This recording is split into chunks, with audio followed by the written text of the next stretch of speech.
Good afternoon. Thank you for joining us this afternoon for the Texas Clean School Bus webinar. My name is Ryan Dilzell, and I will be reviewing the program highlights and requirements of eligibility. The Texas Clean School Bus program provides grants to replace 2006 model year or older school buses or retrofit diesel-fueled school buses to help reduce children's exposure to diesel exhaust in and around diesel-fueled school buses. So fiscal year 26 has an estimated funding of $16.3 million. Funding is available statewide for both replacement and retrofit projects. Grants will be awarded on a first-come, first-served basis. Grantees may be reimbursed up to 80% of the cost to replace a school bus, not to exceed the maximum requested grant amount. Funding is also available for retrofit projects.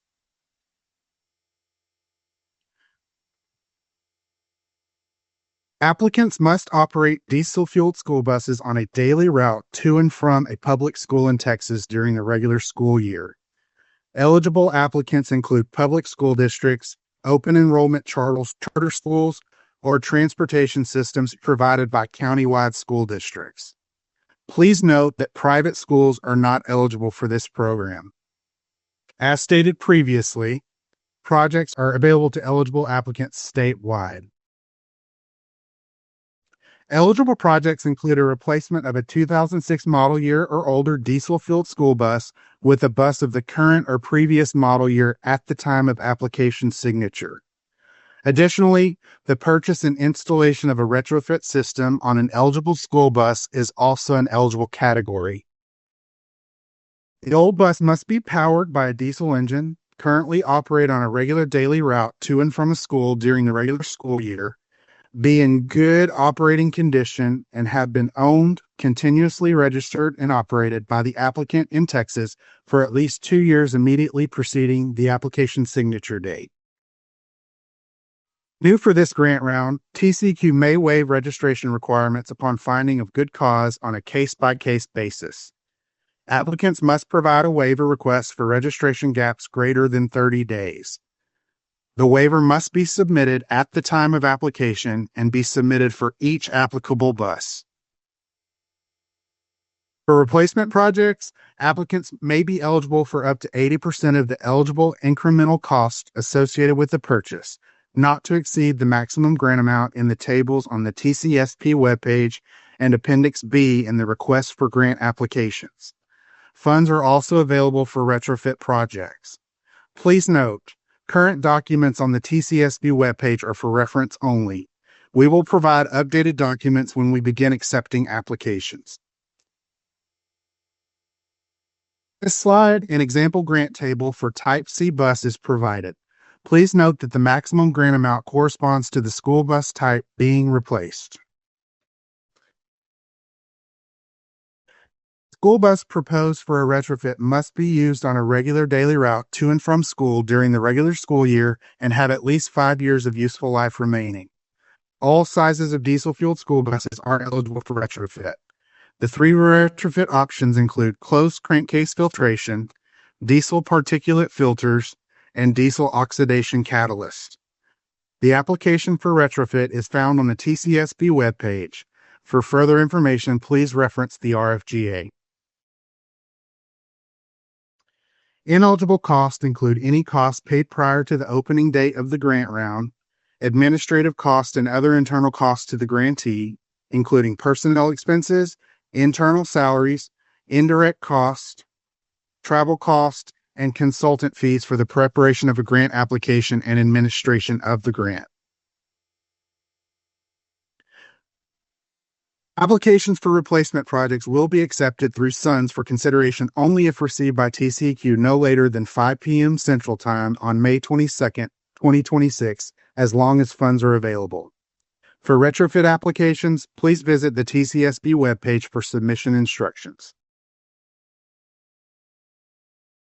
Required attachments include the following: a W-9 filled out entirely with signature and date, a copy of the current title or lease agreement for retrofit projects only, 12 months of continuous registration from the application signature date. In order to cover the required 12 months from the signature date, 2 years of registration documentation may be necessary. And lastly, photographs of the bus and engine being replaced. Photos should be color and labeled with the activity number.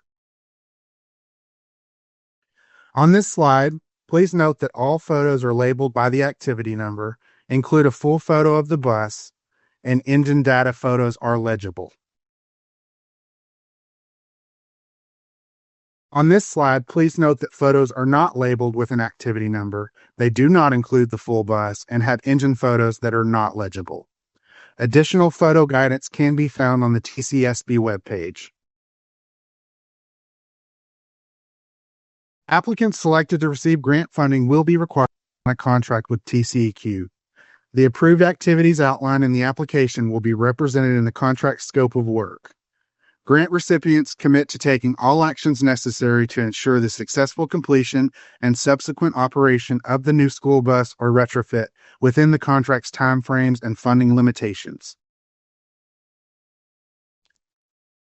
Payments will be made on a reimbursement basis for eligible costs paid in full by the grantee minus the scrappage value and any incentives.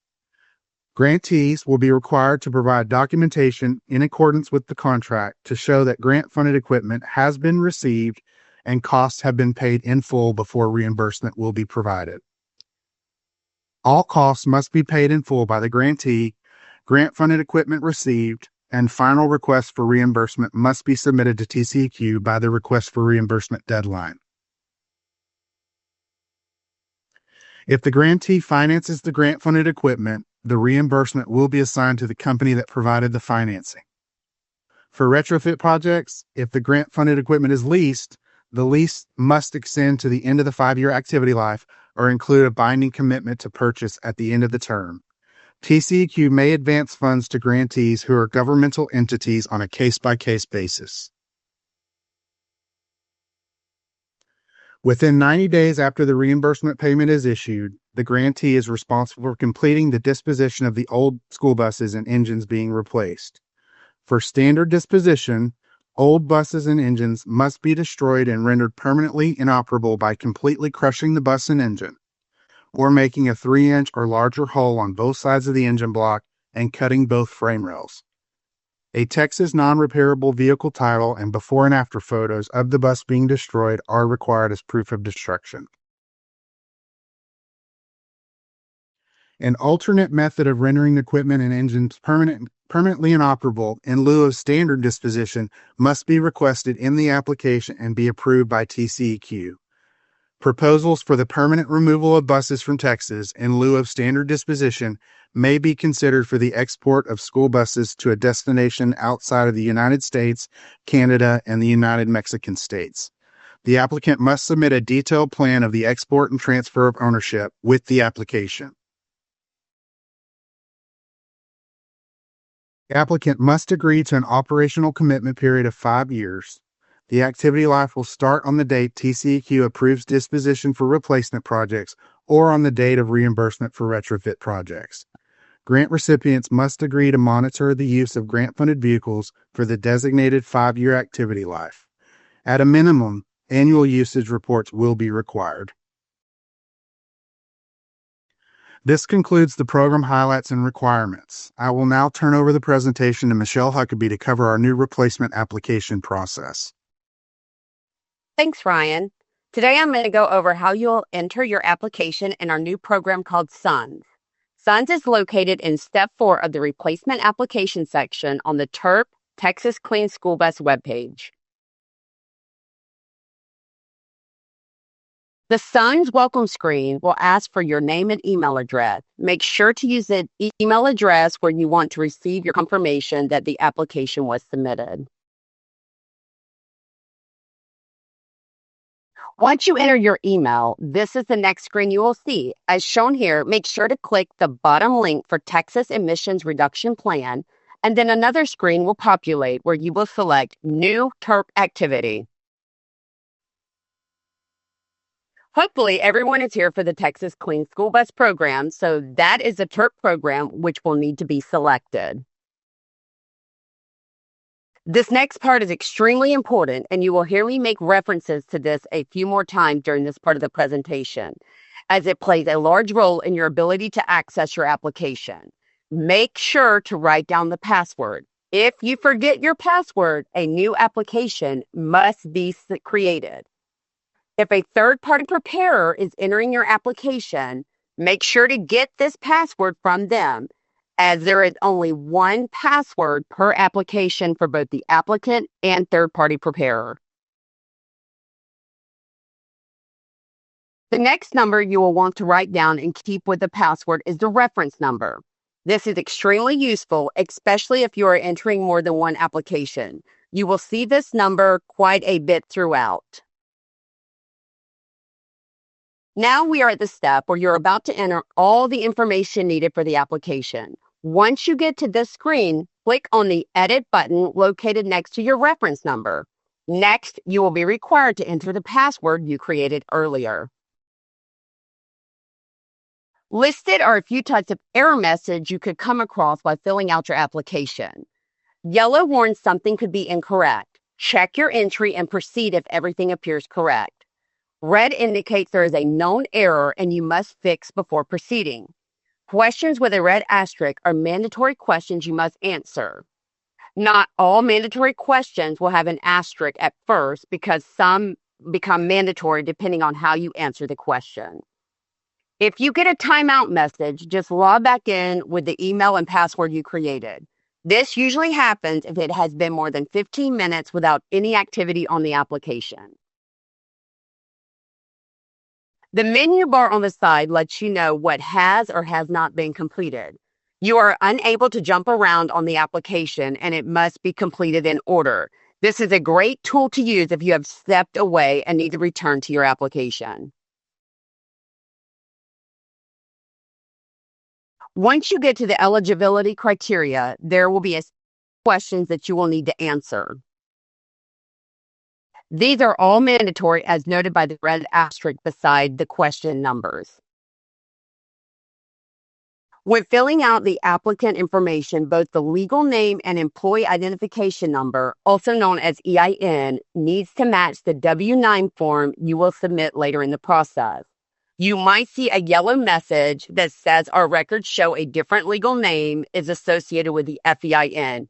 It is acceptable for the ISD to be abbreviated or spelled out. It just needs to match the W-9. Please read all the questions fully in the certification of eligibility and select Agree from the drop-down menu. If you don't agree or have a question, please contact us. For those using a third-party preparer, make sure to select Yes here before proceeding. Things to be aware of, as both parties must sign the application in order for it to be submitted. Once a third-party preparer completes and signs their part of the application, an email will be sent to the authorized official.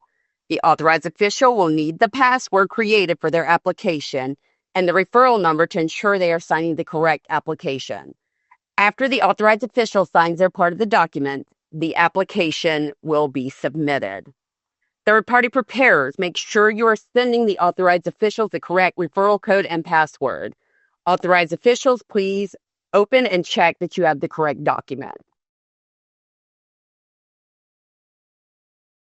For the project fuel type, the information entered will be for the new buses you are planning on purchasing. The percentage of annual operation should always be the same. The primary area is the county in which the school district is located. If your bus route crosses into another county, the primary area will not be affected. If you suspect you are located in a primary area, such as Austin, Dallas, Houston, for example, please click the area and it will show you the counties listed in blue that are considered to be part of that area. In question 4.2.1, percentage in an area should always be 100%. Texas Clean School Bus is a statewide program, so if you aren't in a primary area, don't be alarmed. Those not in a primary area will select Other and enter the county for question 4.2.2. The next section is general certification. Please read and select and agree to all the questions. When you select Agree, you are just certifying that you understand and certified compliance with the listed statements. Please pay attention to question 3. This question is in regards to the bus being registered with no gaps of more than 30 days that Ryan spoke about earlier.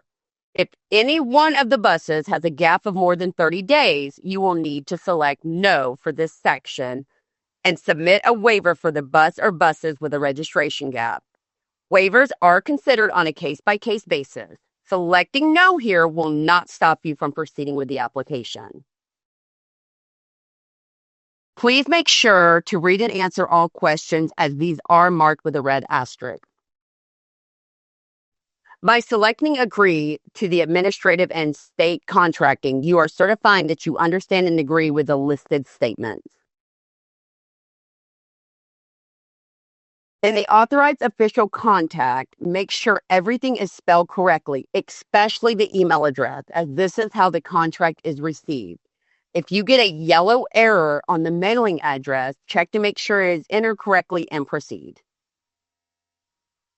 The designated project representative is a person who we will contact for application questions and/or missing document. If you don't have a different person whom you would like to add in the drop-down menu, select AO Contact. This will automatically fill out the authorized official's information for this section. This section will only appear if you select third-party preparer at the beginning of the application. This section is where you enter the number of buses you are replacing. This number can be anywhere from 1 to 10. Only 10 replacements are allowed per application. If you have 20 buses, you will need to fill out 2 applications. Activity entry is where you will start to fill out the information on the actual bus you are replacing. Make sure to enter the whole VIN number as it should pre-populate the vehicle make, model, and year. You will get the GVWR from the vehicle registration. Next, you will need to enter the engine information. This information is found on or near the engine. This is part of the photo requirements as well. If your bus is a 2003 or newer, the engine family code, also known as the EFC, is required. If you can't locate the EFC, you can contact the bus manufacturer. Some maintenance records also contain this information. When entering the daily route information, it can contain how many stops along the route or miles the bus travels. We also accept roads traveled. Please just make sure to include the city and county you are traveling in when you submit. If your bus hasn't been continuously registered for 2 years and has a gap of more than 30 days from the signature date, then you need to apply for a waiver. You will submit the waiver request for the activity in the attachment section if no is selected. The new bus type will auto-populate based on the old bus type. If you are wanting a different type of bus than your old bus, you can change it here by using the drop-down menu. Then select your method of disposition. Just remember, do not destroy the old bus until you have been contacted by someone from TERP with the instructions and given a disposal date. There are predetermined grant amounts based on the type of bus being replaced. Listed are the definitions for each of those types from A to D. These definitions are located in the Request for Grant Applications, also known as the RFGA, in Appendix A. The grant amount being shown are located in Step 2 under the Replacement Projects on the Texas Clean School Bus webpage for you to easily find. In the required attachment section, this is where you will upload the colored photographs Ryan mentioned earlier. Please make sure the photos are numbered properly before uploading. There is also a reference link found on the Texas Clean School Bus webpage, Step 3, Equipment Photos. Applicants must prove 12 months of continuous registration prior to the application submission. Most applicants will need to submit 2 years of continuous registration to meet this requirement. The program should allow everyone to enter 2 files in this section. Next, upload the bus title showing at least 2 years of ownership. The IRS Form W-9 is also located on the Texas Clean School Bus webpage under Step 3. Make sure the name matches exactly to what was entered on the application and it is both signed and dated. In the additional information, if you need advanced funding, please make sure you select yes in the drop-down menu. If there's any other information you would like for us to know about that was not already entered, please add it here. Now we're coming to the most important part of the application, the submission. Once the application has been filled out properly, you will see that it is now ready to be signed. You will hit the select checkbox and then the sign. If you are using a third-party preparer, their part will appear before the authorized official. Select the checkboxes and enter the third-party preparer's name in the signature box and hit the electronically sign your application. If you want to save a copy of the application for your records, you will need to do so before you actually hit the sign button at the bottom. You can view and print the application where it says Application Summary. Please remember that once the third-party preparer is finished, it doesn't mean the application is finished. The authorized official still needs to sign it for it to be submitted. The authorized official will have to log in with their credentials on the welcome screen. Then select the Texas Emissions Reduction Plan link near the bottom. From there, you should see the application waiting for you to sign. As mentioned multiple times, this is when the third-party preparer needs to share the password with the authorized official.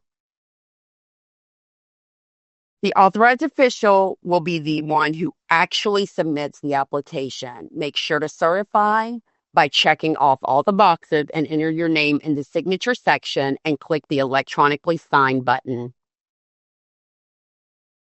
Once the application has been signed and submitted, this is when the authorized official can view, print the application for their record.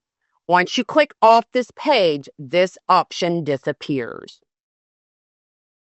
If it was submitted correctly, the authorized official should receive an email that confirms this. Make note of the confirmation number, as you will need this to look up your application. Retrieving a submission is easy. You will need to head back to Sun. Once in Sun, you will enter your first and last name along with the email address you entered when you originally applied. Next, you will hit the submission button at the top. From there, you will enter the program area, which will be TERP.